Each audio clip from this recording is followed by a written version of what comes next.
الأديب الكبير الأستاذ يوسف القعيد معلقا على حوار أجرته قناة العربية مع ملك مصر السابق أحمد فؤاد.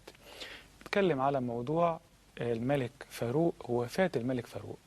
الملك فاروق كان في روما في إيطاليا في 9 مساء 18 مارس سنة 1965، يعني سنة 65 زي دلوقتي كده. ملك فاروق قاعد في مطعم، كان بيحب الأكل كتير، أكل أكلة تقيلة، مات مكانه. هل يا ترى المخابرات المصرية حطت له سم في الأكل وقتلته، ولا يا ترى هو مات من السمنة وبعض الأمراض اللي عنده؟ كان عنده 45 سنة فقط. الملك أحمد فؤاد في الحوار الذي علق عليه يوسف القعيد بيقول إن جمال عبد الناصر وضباط ثورة يوليو هم اللي قتلوا والده الملك فاروق رغم إن هو لم يكن يعمل بالسياسة.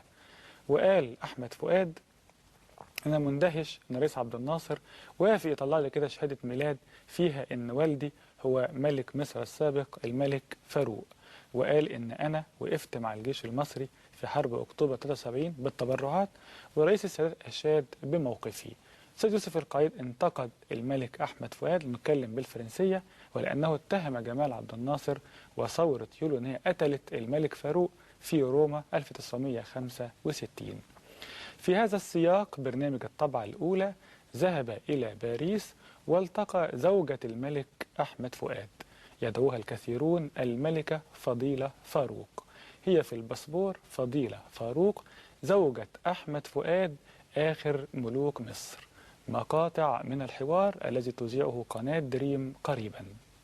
J'ai encore mieux compris le stoïcisme de Fouad, qui sait pratiquement tout ce qu'il y a à savoir, qui n'a jamais voulu créer, il voulait rester bien avec l'Égypte, c'est son pays, il a dit on ne dit jamais rien de mal de son pays quand on est dehors. Quand il était en 67 à l'école au Rosé et que c'était la guerre, Nasser, il défendait Nasser parce que c'était le chef de l'Égypte, alors que 2 ans avant, en mars 65, le roi Farouk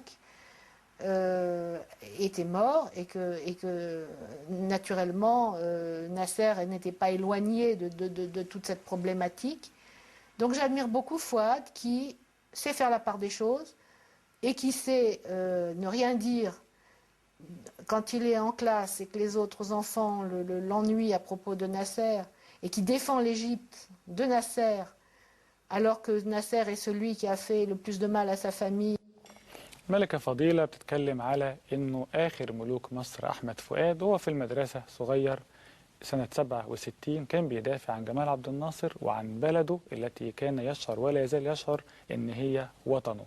يا ترى السيرة والمسيرة ما الذي جرى في مصر في تلك الأثناء مجرد تاريخ وليس تأييد؟ قريبا في الطبعة الأولى ولأول مرة على شاشة المصرية الملكة فضيلة فاروق. فاصل ونكمل.